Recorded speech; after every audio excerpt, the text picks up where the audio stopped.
This week we're learning about ionic compounds in more detail and how to write the names and formulas of ionic compounds with main group metals, which are the first two columns, and aluminum down through bismuth in the P block, as well as the transition metals. And then finally we're going to learn a little bit, I believe, about polyatomic ions to kind of introduce that. So we're going to start out with the main group metals because these are the normal, most simple ionic compounds to write. And the name simply takes the metal, the left side of the periodic table. You put the metal first, and then you put the non-metal, which is the right side of the periodic table, and the only thing you do to the non-metal is change the ending of the name of the non-metal to "ide." So the example of that is magnesium chloride. So I want us to write the formula of magnesium chloride, and based on the fact that chlorine is in the 7th column, it has a -1 charge. And since magnesium is in the 2nd column, it has a +2 charge. It's one of our main group metals, and chlorine is our non-metal. So that means magnesium will be written first, and chlorine will be written second. Based on the method of using crisscross to figure out the compound, you can write out their charges first. And in the crisscross method, all you do is take the charge of one atom, and that's what you're going to use to figure out how many of the other one you need.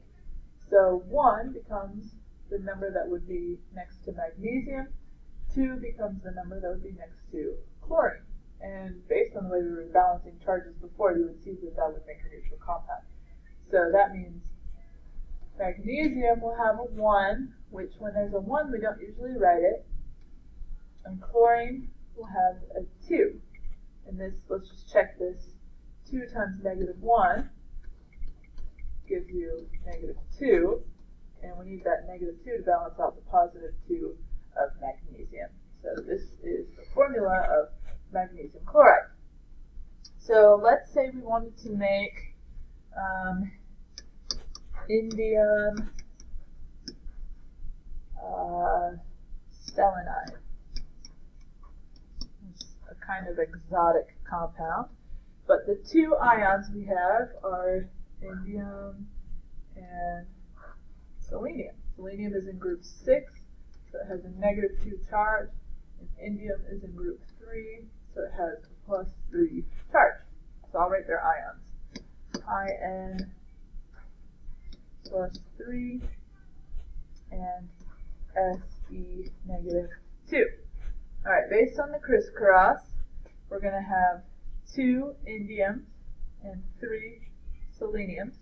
So the formula would be In2Se3.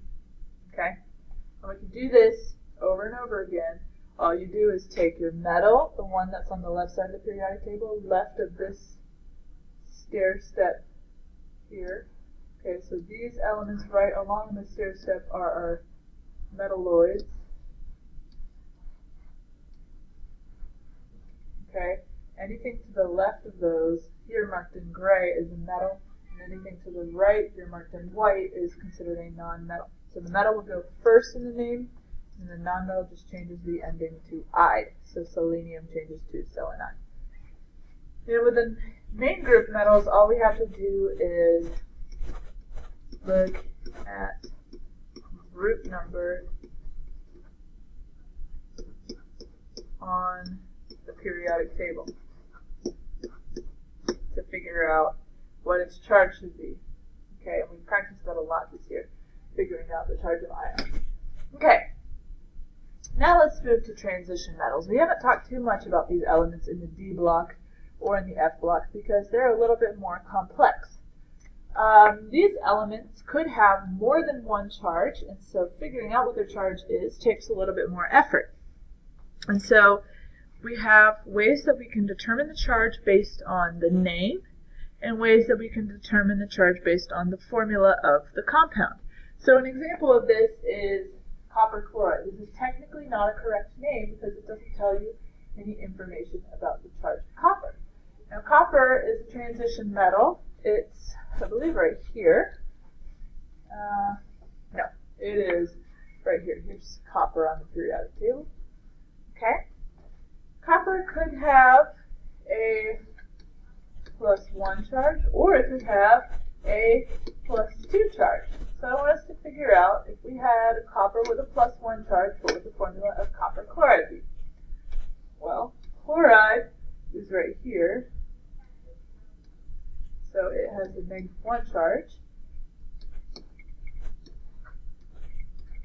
Okay, so based on our crisscross method here, each of these would be 1. So CuCl is one compound. And the name of this one would be copper 1 chloride. Use the Roman numeral 1 to represent the charge of the copper ion. Okay? So the name uses Roman numeral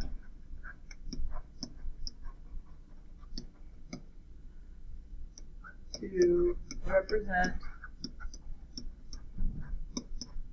transition metal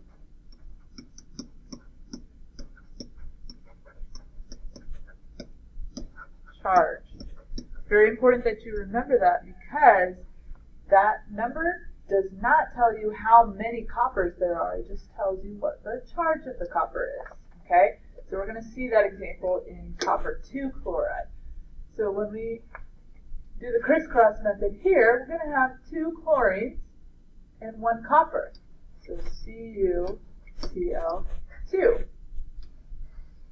The name of this compound, because the copper has a +2 charge, is going to be copper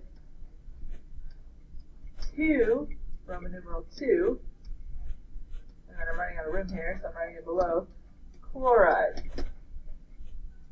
Okay, so this 2 is not telling you that there are 2 coppers, it's telling you that the charge of the copper is 2. That's a very important difference, because when the charge of copper is 2, that's going to affect more how many chlorines you have than it will affect how many coppers you have in this situation. So when you write the formula, it's going to be the same charge balance for a neutral compound as we had with the main group elements. Okay. Now, the one thing is, you can figure out the charge of transition metals by looking at the formula. So let me give you an example of that. If we had FeCl3 versus FeO, these 2 iron atoms have different charges from one another, and we can figure out the charge of each based on what they're balanced out with. So this iron is balanced out with, now I'm changing my color, so it's a little easier to see here. This iron is balanced out with 3 chlorines. 3 chlorines, each chlorine has a -1 charge. So 3 times -1 gives us a -3 charge. That means our iron must have a +3 charge. Another way we can do this is reverse the crisscross. So if we have 3 chlorines, then we must have a +3 charge on our iron. If we have 1 iron, then each chlorine must have a -1 charge. Let's try that with our oxygen and iron. Now, if we tried the crisscross method with this, we would think the charge of iron must be 1 and the charge of oxygen must be -1. However, we know that oxygen is right here on the periodic table, and it has a -2 charge. So that means that 1 -2 oxygen is a -2 charge. So our iron must have a +2 charge to balance out our oxygen. Now with the crisscross method, remember, we can multiply each thing by the charge. So oxygen, there would be 2 oxygens, and iron, there would be 2 irons. However, you have to have the simplest possible formula. So if you had Fe2O2, you'd have to divide by a common multiple to get to the least possible formula, so that would actually be FeO. The crisscross method will always apply, but if you can divide by 2 or 3 some factor, then you should go ahead and do that to get the simplest compound. So that's why FeO is the formula for this, even though when you do the crisscross, it seems like it should be Fe2O2.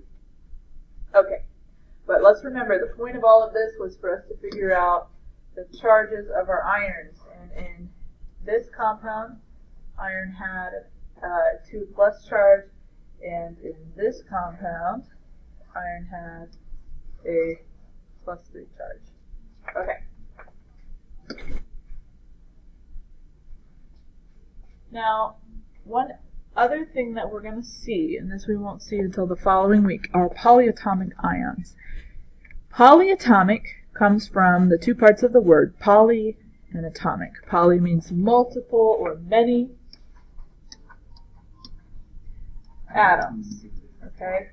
So we can have ions made of many atoms, or multiple. You probably saw this when we played the card game if you were here for that. Okay, so an example of this is nitrate from the compound magnesium nitrate. We know magnesium is an element with a +2 charge, which is in the group 2, but nitrate is a polyatomic ion. Remember, if it was just nitrogen, it would be nitride. But because it ends in 8, that's our clue that this is a polyatomic ion. The formula for nitrate is NO3. Okay? NO3, you would have to look this up, has a -2 charge. So when we have magnesium with a +2 and nitrate with a -2, they already balance each other out, so the formula is MgNO3. Okay. Now, charge balancing with polyatomics. This can get more complicated when you need multiple polyatomics. Okay? Same method, but when you have multiple or more than one, I'm going to call polyatomic PA ion in the compound, you have to put it in parentheses. Place the polyatomic ion in parentheses. So an example of that, let's see, if we had more than one nitrate, so I need a bigger charged ion to use for this. So if I used lead with a 4+ charge, okay, and nitrate with a -2 charge. If we use the crisscross here, we would have 2 leads and 4 nitrates. If we simplify that down, divide by 2 here because they both can be divided by 2, that's 1 lead and 2 nitrates. So I'm going to change that. 2 nitrates, 1 lead. Okay. The formula for this, well, we'll have to put the polyatomic ion in parentheses because there's more than one of them. We have 2 of them. So it'll have to be PB parentheses NO3 close parentheses 2. This is the formula for lead 4 nitrate. Alright, in just a minute, I'll show you all the different polyatomic ions and suggest which ones would be best for you to memorize in the